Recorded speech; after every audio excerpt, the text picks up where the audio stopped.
So now that we have a bit of an intro into what's a coach versus what's a counselor, like I mentioned, I'm going to use these terms interchangeably a little bit.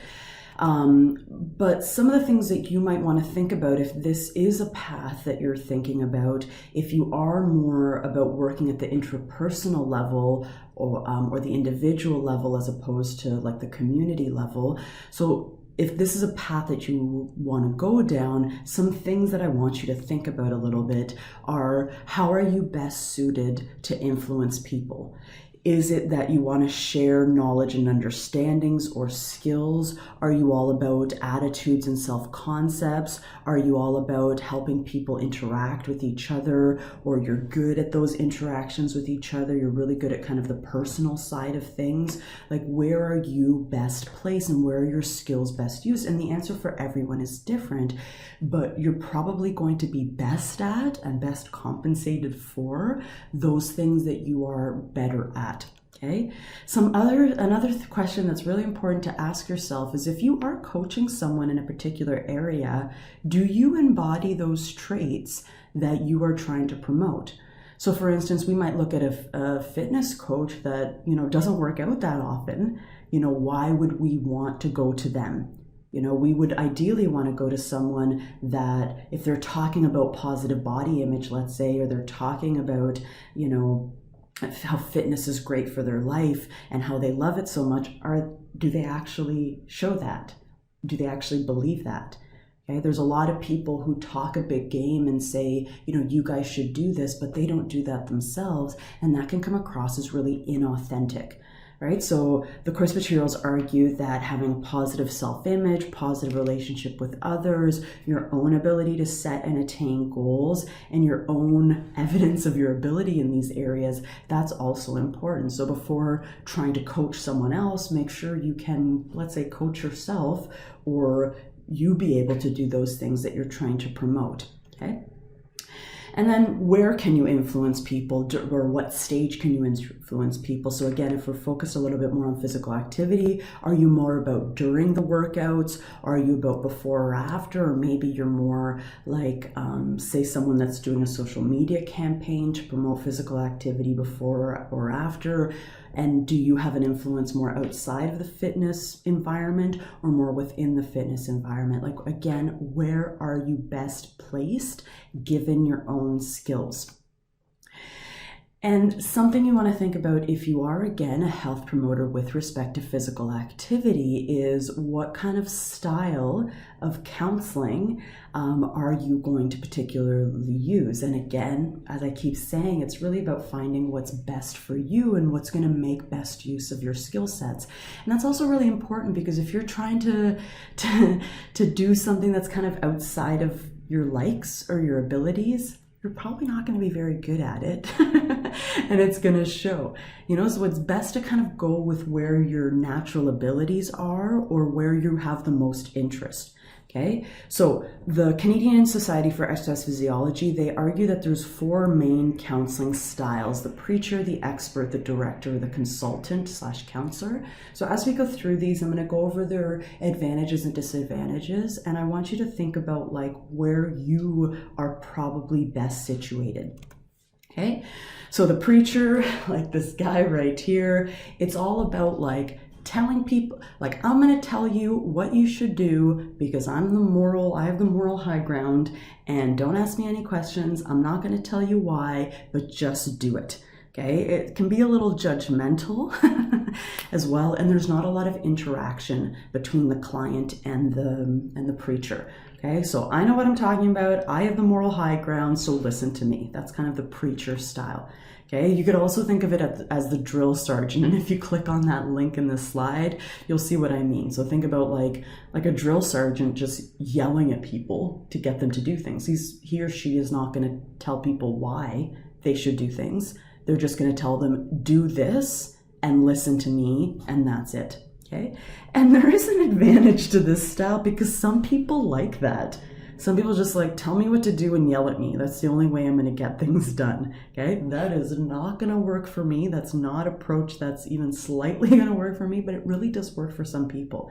Okay, I'm kind of on the disadvantages side of these things. So some people respond negatively to very little discussion There's no kind of alternative plan. What if I don't like what you're telling me to do?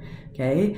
And there's also just like no interaction with the client or asking them what they like or like trying to suit their interests or reduce barriers. There's nothing really client focused in this style. Okay. But some people like that. So something to keep in mind there. Okay. The expert, which you could also argue is the teacher, this is someone that's really like facts oriented. That's going to say like, research shows that jogging at a heart rate of 70 to 85% of your maximum heart rate 3 to 5 times per week for 20 to 30 minutes continuously will increase your aerobic capacity. So these are kind of people that are trying to influence individuals to change by mostly throwing a bunch of facts on them. Okay, it's facts oriented, it's learning focused. It's kind of something we would use in academia as a concept called sage on a stage. So I'm the sage, I'm here and I'm telling you the facts about things, okay? But I'm not gonna tell you, I'm not gonna give you like direction as to what you should actually do. I'm just telling you why you should do it. Maybe it's a little more focused on the why. Okay, some people want the facts and some people need that encouragement, maybe especially in the pre-contemplation stage, to decide that it's a good idea for them to participate in whatever we're talking about. Okay, plus there's credibility to this as well. Okay, but again, little dialogue. And as I keep saying in this course, just because you throw a bunch of facts at someone doesn't mean that's going to actually influence them to change. Facts are usually not enough for people to actually change, okay? And also, something that's also come up is that, you know, there's a bit of a resistance to scientific information out there. And some people, let's say they had a negative experience with science or education in their past, and they have a bit of a block up that as soon as you give me a fact, as soon as you give me a percentage, my mind goes blank. Okay, so this is something to recognize that's going to be a limitation for coming across to some people using the expert style. Okay, if I were to consider myself any of these styles, I'm more of a director. I'm more of a, you should probably do this, and this is why you should do it. Okay, that's kind of my style. Right? So kind of think the director, it's a coach as well. You know, we need to win this important game, so follow these plays I've decided on. Okay, my style, I'm a bit of a, let's say, director, counselor, expert. I'm kind of a mixture of all those three things. Whereas if I am working one-on-one with people, which I don't actually prefer to do, but if I am, you know, I would try to work with their own skills or interests. But usually I'm more like, here's what you should do. Here are some ways to do that. It's up to you to figure it out, okay? So there's a little less dialogue in my style or in this director style. You know, we talk a little bit in class, but in general, you know, I just tell people things, okay? And hopefully it motivates people to change, okay? But in this style, it does, again, underutilize the client, and that's something to recognize. Okay, so the advantage is I tell you what to do, or directors tell you what to do, and they provide guidance and structure. And again, some people need that. Okay, and also some people don't want the pressure of working one-on-one with someone as well. They might have had negative experiences with that in the past, and so they don't want the intensity, you could argue, of working one-on-one with another person. Okay, but the disadvantages of the director style is it doesn't really consider the individual, it underuses the client, doesn't consider their particular self-efficacy, and this might produce resistance as well. So me just telling people what to do would be like, well, what do you know? You don't know me. You can't tell me what to do, right? So there can be some of that resistance in there as well. Okay, and then the last category of counseling is this counselor, consultant, you could argue coach as well.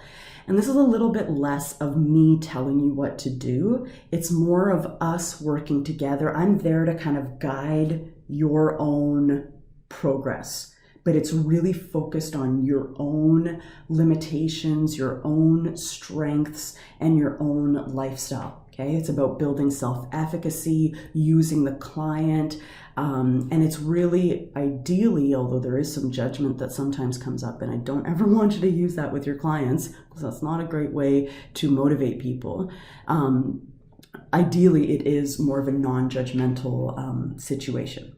Okay, so counselors, something they might say is, I have knowledge about fitness, you know what activities you want to do, so let's talk and let's figure out, I'm going to help guide you to figure out what's going to be best for you. But really it's more about you figuring it out for yourself. Okay, so focuses on the individual, sets the stage for dialogue. That person is an active participant in their plan. The goals are set by the participant. Plus, since it is individualized, since we help you, the client, figure out what's best for you, there's more chance that the results are going to be sustainable. Okay, so this style appeals to a lot of people, but again, some people might just not want to work one-on-one, and they're just like, give me the information and I'll figure it out for myself. So it really depends on the person. Okay, so disadvantages, some people just want to be told what to do. So you might, let's say you're a fitness trainer and you're working with people and they're like, what kind of activities do you like? What do you enjoy doing? And they're like, I don't know, just tell me what to do. Just like, that's why I'm paying you. So really it's about working with that individual and figuring out what style is going to work best for them as well. Okay. This style takes a lot more time. Like, it's going to take less time for me as a director to just put out a big message to the masses and for them to figure it out from there. But if I were to work one-on-one with a person, that would take a lot longer to develop a plan and a strategy, etc. And also working one-on-one can cost a lot of money. Okay, so if you're hiring a fitness trainer, that's usually about $75 or more, here in Canada at least. If you're hiring a health coach, that can easily be $100 to $200, and coaching prices can go up from there as well. So it can be quite costly to the individual, which disadvantages some people that don't have the money for that.